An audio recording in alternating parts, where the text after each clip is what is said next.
Yeah, really good. Obviously, it's been a little while now, but yeah, look, delighted to be here. Looking forward to the massive challenge ahead, which I was well aware of before taking on the responsibility, and looking forward to working with the players and the staff, and being part of a really strong competition. It was a brilliant few years for you at Celtic, but at the start of the season, there was a lot of players that left when you joined the club. You had to do a lot of recruitment at the start, didn't you? And is that a bit of patience required from the supporters? Look, it's fair to say every sort of position I've had has kind of needed some sort of rebuild, and as I said, I had a brilliant 2 years at Celtic.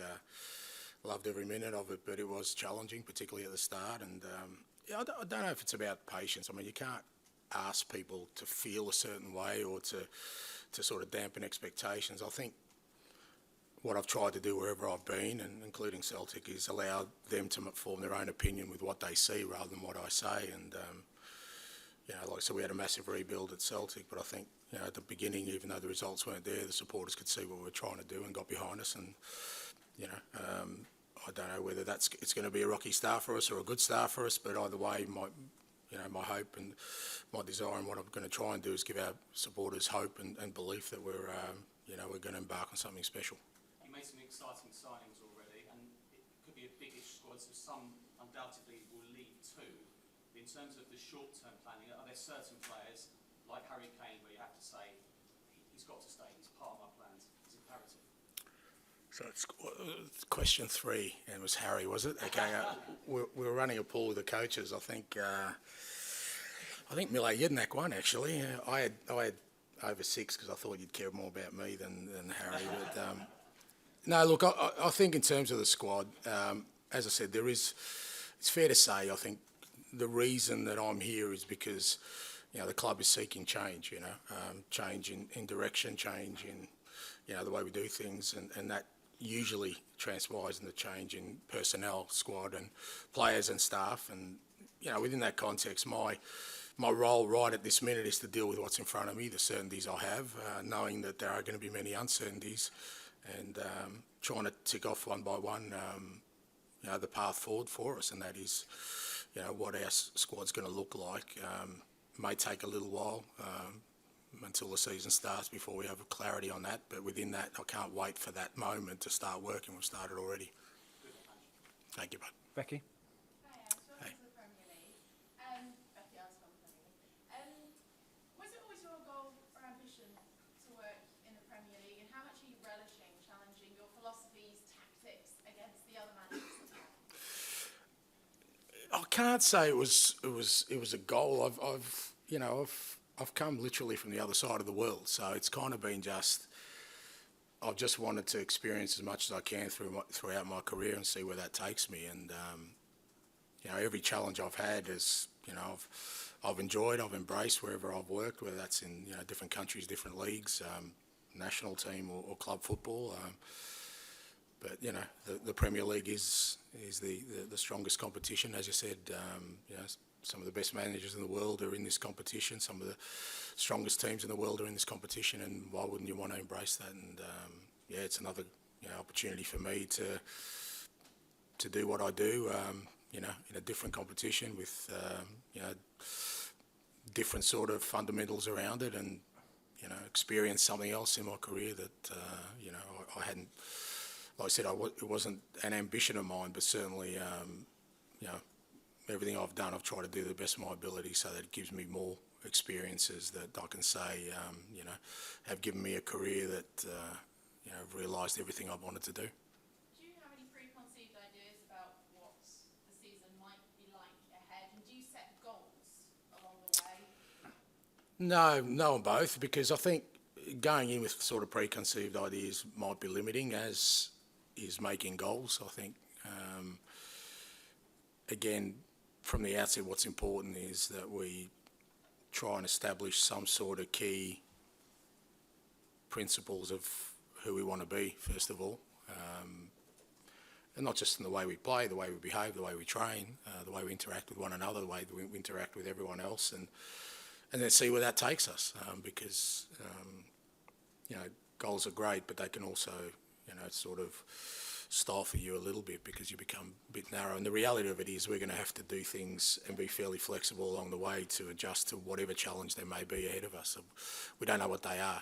Sometimes you, with all the best planning and sort of trying to have foresight in these kind of things, things come across your path, and we've got to be agile enough to adjust to that. And as I said, see where that takes us. But, we're a big club, and the end goal for all big clubs is to have success, and that's what we want to try and do. Thank you very much. Ian?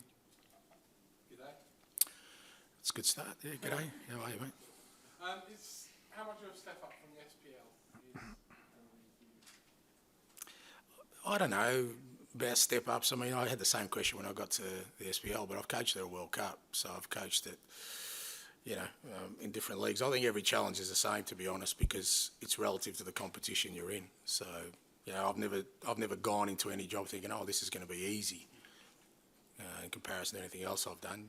Is this going to be a massive challenge? Absolutely, but Celtic was a massive challenge. I mean, I know people sort of say that, in Scotland, if you're Celtic, you can finish, you're either going to finish first or second, but second is last. Second, I'm not in the job. So you have to finish first. So, that's irrespective of kind of what outside thoughts are, there's still a demand there. And it's not just about winning, it's a manner in which you win as well. There's an expectation around your way you play your football, particularly, for me, who, I'm pretty explicit in saying I want my teams to play a certain way. So that has to be reflective of how we do things. So I've never seen anything I've done as a step up. I just see it as a different challenge, a different set of circumstances, because with every, what other people perceive as a step up in level, you're working with also better players and, a bigger organisation, more resources. So all those kind of things are relative. So I don't dismiss any success at any level for anybody in life, because, as I said, I can guarantee you even the lowest levels of what we perceive, whether that's football or life, somebody is grafting to be successful against the relative competition. So, I've never seen it as a step up. I just see it as a new challenge for me. you're going to be, I understand, meeting with Harry Kane, or you may already have met with Harry Kane. Is that conversation you finding out from him what he wants in terms of staying now and beyond this season, or is it for you to convince him of what you can offer Spurs so he does want to stay, or a bit of both? Yeah, I just think, I don't think it's my role to, sit there and sort of treat people in a manner because of their circumstances. I'm really big on just treating everyone the same. And Harry is, he's already entrenched himself in the history of this football club. He's a very important part. He's the premier striker, one of the premier strikers in the world, and I want him involved here. My conversation with him will be about how we can make this club successful, and I've got no doubt that that's what he wants as well. So within that context, whatever sort of that narrows into the personal stuff around Harry himself as an individual. If the conversation takes it that way, we'll take it that way. But I doubt it's going to be, defining in the manner that I think people think it's going to be. It's not going to be a conversation where, we walk out of that room, we've got sort of an understanding, because I don't want that kind of conversation. What I want is to introduce myself to Harry, to give him a sort of vision for the football club, to get an understanding from him of what he thinks this football club needs to be successful. And we go on that training pitch and trying to make it happen. And final one for me, I mean, I presume that if he stays, he'll be your captain this season. What's happening with Hugo Lloris and some other maybe senior players that we understandably, let's believe, might be leaving the club this summer?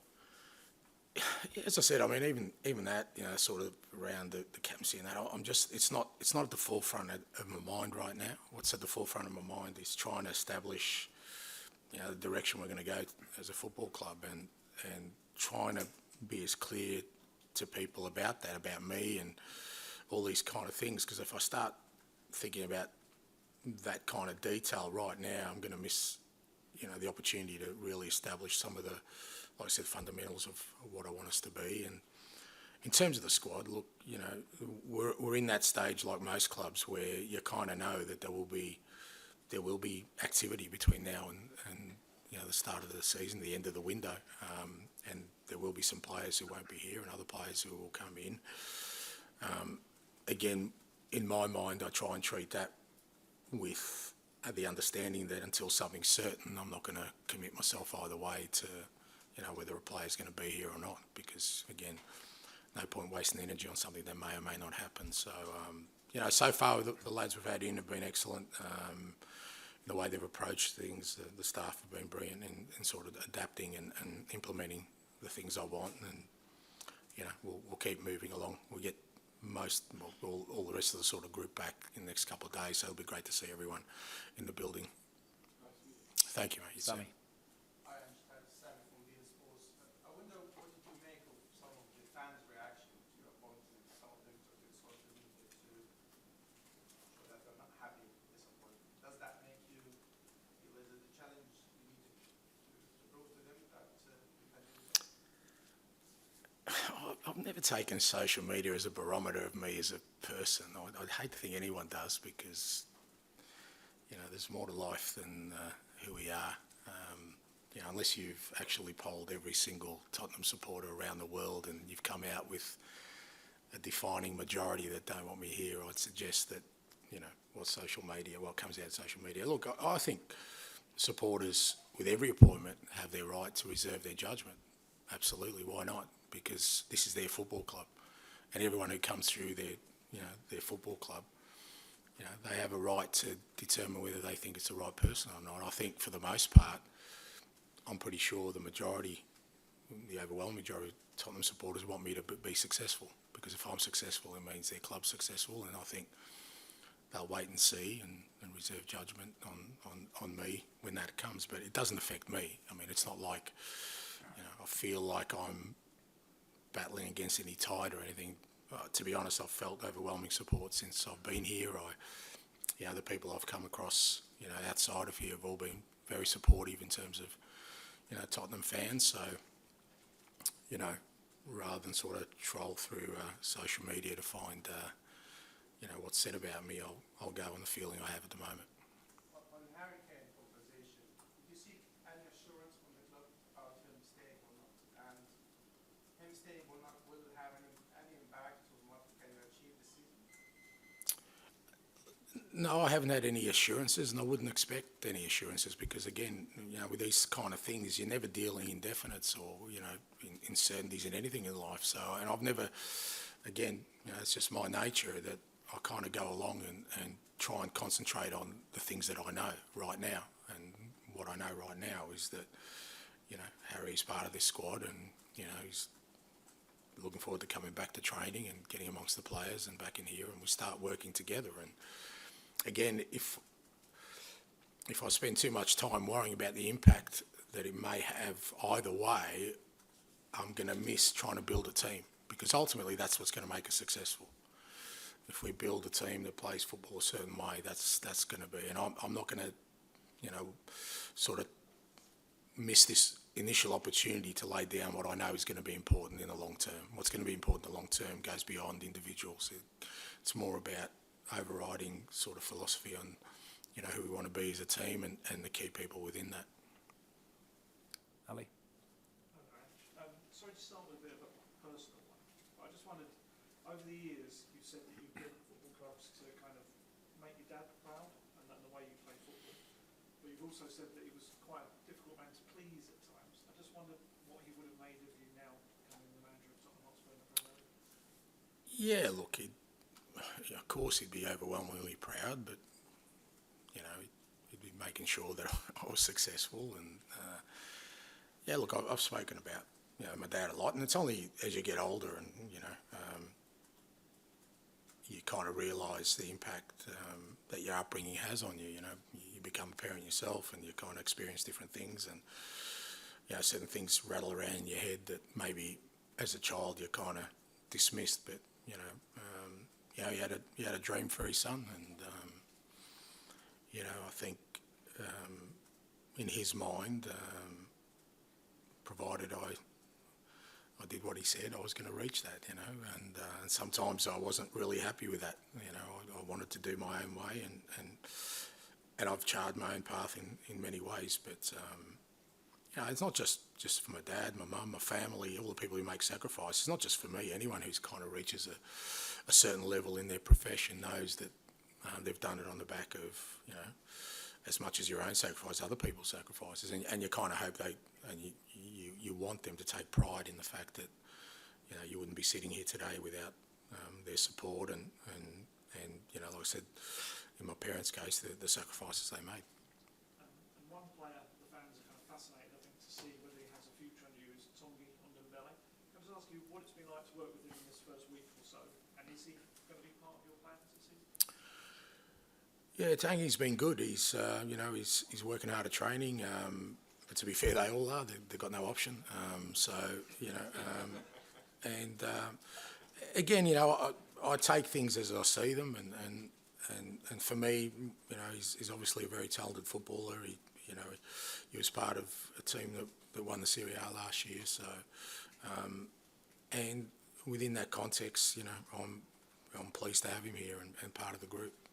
What that means long term, again, I'm not going to get into the definites of that because a lot of it will depend on sort of how the team how he shapes up. He may decide this is not for him. I'm not sure.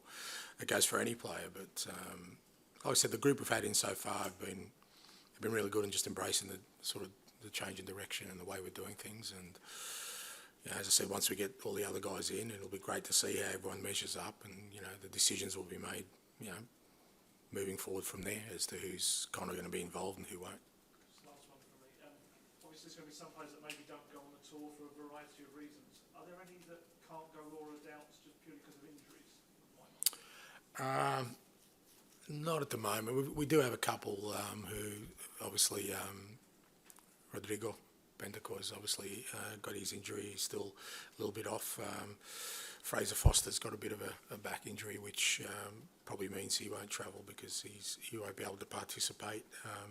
There's a couple of others who are kind of touch and go at the moment. We'll just see how they go the next few days. It's about taking guys. I mean, for me, it's you know, I'd really like as many of the group along as possible because it's the best way to figure out, you know, how we set up our environment and sort of the culture around the group if everyone's there. But if it's going to be beneficial for some guys to stay back, we'll make that decision. I don't think there'll be too many that be in that sort of boat at this stage. George? Okay. James Madison, when he signed, said that different Tottenham. In your mind, how do you want Tottenham to play this all comes in? I guess without, again, sort of having too defined an approach to that is, I think anyone who kind of charted the course of my career will know that if you watch my teams play, they all have the same sort of basic elements in that, and that is, you know, we want to be aggressive, you know, we want to take the game to the opposition, we want to try and win every game of football, which I guess is not unique. Everyone wants to do that. It's just the manner in which we go about it and we will go about it is that we want to be a team that tries to dominate games of football. Now, what that's going to look like, you know, obviously my history is a bit of a predictor to that. And I've been pretty consistent in playing that way, whichever level I've been at, you know, whether that's domestically, international level, or in different countries or different competitions. So, everyone all right? Yeah. So, you know, what this Tottenham team's going to look like, again, I don't want to limit that because I'm using different players here, some fantastic footballers. It could be something brand new that even I haven't put together before, hopefully, that's successful. But the elements of it will be that we'll, you know, we want to be an aggressive team, a dominant team, a team that takes the game to every opposition, home and away. I think, for me, the history of this football club kind of suggests that that's the best fit for it.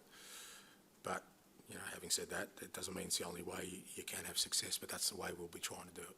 And obviously, hugely excited by this challenge. I'm guessing a really difficult decision to leave Celtic after two brilliant years there. Yeah, it was a tough decision. Look, it's a special football club, and it's you know, if you've got a bucket list as a manager of football clubs you probably want to manage, that's probably one of them because the supporters are and you know, just you know, as I said, they're not really supporters. You know, the club is an extension of them as a family, and we had a brilliant 2 years. A great group of players, great staff. You know, we had some fantastic success and some great moments within that, and I'll cherish them. But I'm the kind of guy who always loves a challenge. I love a build. I love a rebuild. That's where I feel I'm at my best. And this challenge, when it came along, I just thought it had all the elements of what I need to get going again. And I know Celtic have appointed Brendan Rodgers, who's an outstanding manager. They'll continue to have success. They've got great players there. They've got great infrastructure, and like I said, it's a great football club. I was very fortunate to be allowed that responsibility for a couple of years, and now my goal is to try and make some special moments here and create something special for this great football club as well. I think you said before, it can take time for your philosophy to get into the players. Do you feel like there's a time frame in your mind when you sort of hope for things to be I don't know if I've said I'll take time. I think other people have said that, because it has wherever I've been, and it's varied. Sometimes it's taken longer than other clubs, and again, I can't.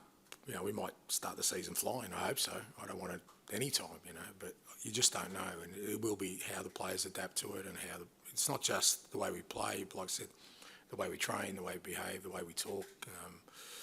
I've got really good coaching staff together, which I'm really happy with. They're working. They've already started working really well together as a unit. To be fair, I wasn't really aware of it, but when I was sort of touted to this job, it became evident that people think I'm old. So I tried to get as many young guys around me as I possibly can, just to keep me relevant. And I'm really happy because those guys. There's a combination of guys who know this football club really well. Some others who are really ambitious coaches, and I love working with people like that. I'm sure some of them one day will be managers in their own right, but right now they're putting all their energies to trying to make us successful. And I think it's great for the players, because when they walk into training and into this building every day, there's a real good energy, and that's going to be important for me. That's going to help me sort of transfer that message, hopefully as quickly as possible, because the reality of it is the Premier League is the toughest competition in the world, and you don't really get time to sort of bet in. From the first game, we're going to have to be on it, and we're going to try and do our best in the next sort of 5-6 weeks to be prepared for that. Thanks, George. Okay, we'll go Charlie and then finish with Roman, please. I wanted to ask you, your predecessor Antonio Conte was very critical of the players, and other people happen as well. Just wondered, before taking this job, the extent to which you wanted to research into those sort of things, or you want to come in and sort of have ignorance is bliss and give everyone a clean slate. Ignorance is bliss. I don't know if that'll work in this kind of role. I think you try and sort of understand as much as you can, what you're walking into. But what I've found wherever I've gone, and like I said, I've been fortunate enough with kind of my coaching journey that I've experienced many different things, and I've learned to understand that no two places are the same, and you cannot try and then fit one mould into everybody in every organisation and every sort of group you have. And I've always found it's better for me to walk into a place and kind of get a feel for it myself and see how that sort of affects my thinking and my decision making, rather than come in with a fixed mindset of saying, because you do, obviously whenever you get a new role, there isn't a shortage of opinion on what's right and what's wrong and what needs to be fixed. But all those things are my responsibility, and I always feel it's better I get a feel for it, because you can't judge other people and what they say and what they do, because until you walk in their shoes. So for me to sort of look at sort of whether that's Antonio or any other manager who's been in this position and try and judge their actions on the way I would sort of react to something is wrong, because I'm not there. The same way I wouldn't like it if anyone kind of was judging my performances on what I said without understanding the full context. So, I walked into this role understanding the challenge that's before me and looking forward to sort of embracing it my way, doing things my way and not sort of being bogged down by too much of the historical context of that. With that in mind, what are the things that have surprised you since taking the job? I don't know if anything surprised me, but I think I just enjoy taking in, every new environment and the people that are within it, and trying to sort of understand, like I said, how that will affect me and what I want to do. That's so, so far, everyone's been, as you'd expect, everyone's welcoming because they all want to sort of be part of it. So you don't expect to walk in and not be welcome, but everyone has been very welcoming. And I think more importantly, everyone's been open-minded about the way we want to do things and hoping to get some direction from me, which is great because that's what that's what I'm here to do. But you see the size of this football club and its fan base. You kind of understand as an outsider, but when you're in it, you feel that sort of enormity and that responsibility even more so. So from my point of view, it's just about trying to get in my head a real clear picture of the way forward. The quicker I got that sort of clarity in me, then the easier it'll be for those people around me to understand what we're going to do next. What have been your key messages to the players? Just about that, just about being open-minded and sort of not being, bogged down too much by expectation or like I said, history. Just understand that we are going to go down a different road, do things differently. Not because, I think it's better, because it's me. That's who I am. I'm different to the other managers that have been here, and I'll do things my way. And the more, the more we have people have buy-in with that, the quicker we'll get to where we want to, because when there is resistance, it just slows the process down. But what I've made clear is it won't change the process.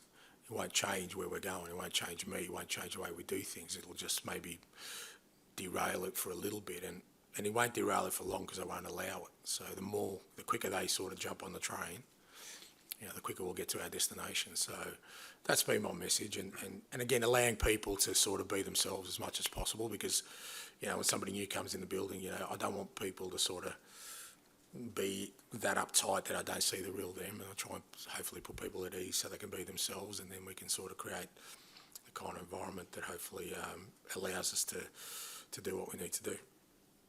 Okay, Roman, we'll finish the section with you, please. Hi, Andy. Welcome to the Premier League. Thank you. You've taken over a Tottenham side without Champions League football, without Europa League football, without Conference League football, finishing 8th in the Premier League. What will be success for you this season? You've painted a pretty bleak picture there. I was excited about this role. I think, but to be fair, without sort of being dismissive of it, that's why I'm here. That's what I love about it, is that all that is not here, and that's what I want to bring. I want to bring success to this football club. I want to bring European football to this football club. I want it to be where it deserves to be, and that's as much as the excitement around joining a massive football club in the best competition in the world was attractive to me. The biggest thing about it was that there's an enormous challenge here.